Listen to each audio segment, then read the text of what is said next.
Hey, this is Reggie with Mobley Heating and Air. On this video, we're going to be talking about blower motors, particularly for your furnace. And we're going to be talking about diagnosing the problem why the blower motor is not working. We're going to be talking a little bit about airflow, and we're going to be talking about what actually happens when a motor quits. Because we all know from over time, the blower motor will quit on you.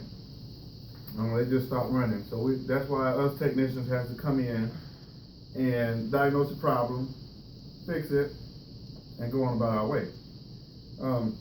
About a week ago, a customer of mine over in Lawrenceville, Georgia, she called me out. She said, Reggie, my furnace is making a rumbling, grinding noise, and she couldn't figure out what it was coming from. So I said, okay, well, give me a little bit, we'll be over there, we'll check it out, do a diagnostic on the system, and figure out exactly what the problem is. I get there, and this blower motor that you see here, that's pretty much rusted out, this is a 3rd horse blower motor with 1075 RPM. And what motor that you change it out with needs to be the same spec going back in. The reason why it needs to be the same RPM and the same horsepower is because the new motor that you're putting in, it could not work for the system. It possibly won't work for the system.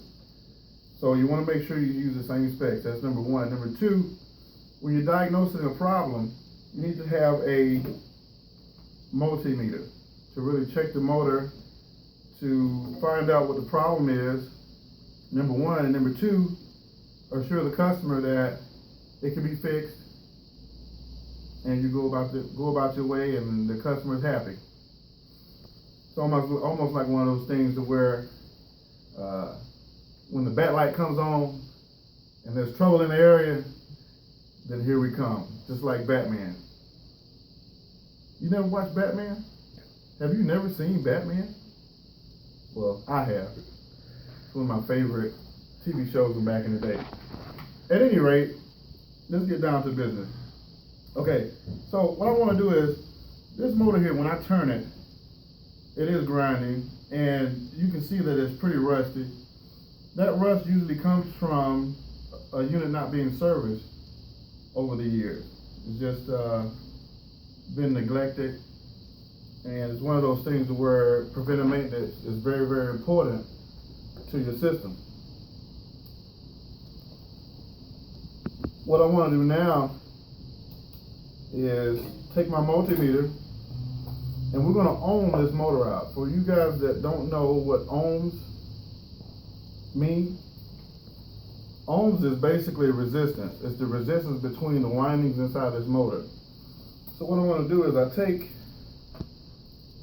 my white wire, which is my neutral wire. I take my multimeter and I connect.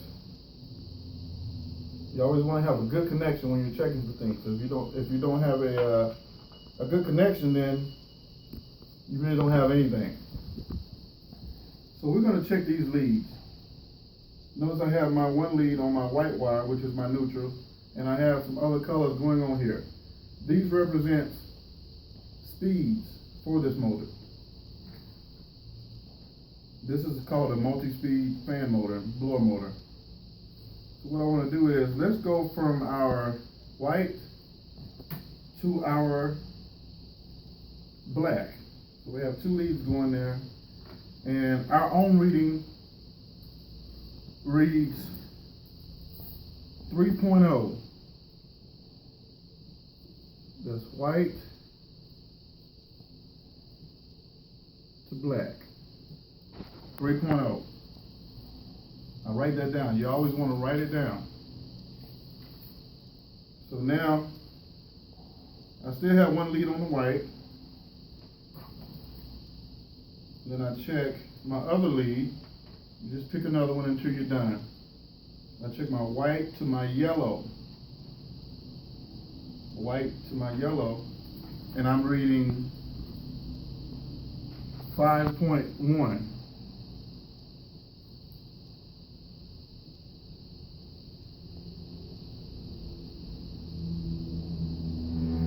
And I write it down. And I keep going. White to red, which is down here. White to red. And my reading is 6.2. So I'll write down white to red, 6.2.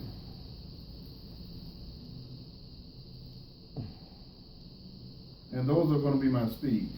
So technically, I have written down white to black, 3.0, white to yellow, 5.1, white to red is 6.2. So to determine my low speed, my medium speed, and my high speed, I can determine them by these numbers. Which one has the most resistance? Or which is the highest number? It's 6.2. That's my red. So that means that speed is low. Okay? My medium speed is going to be yellow because it reads 5.1. So I write that down, medium. And last, of course, is my white to black. And that reading was 3.0. So that lets me know that's the least amount of resistance in my own reading. So that's going to be my high speed. So you ask, if my own reading checks out, then why is it the homeowner's calling me, telling me that she hears a rumbling, crazy noise coming from her furnace, and I'm still getting a good ohm reading? Well, the problem with this fan, this particular fan here, is it's rusted out.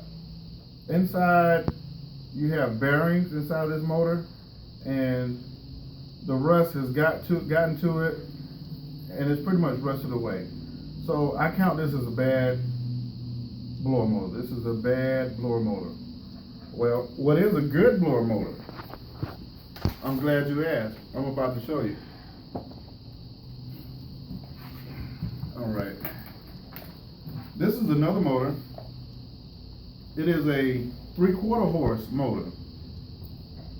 This motor here is typically in your 4 to 5 ton setups, and I already know this motor is good. I've showed you how to check a bad motor. This motor here came out of a Rudd system. They're the only ones that have these type of brackets like this.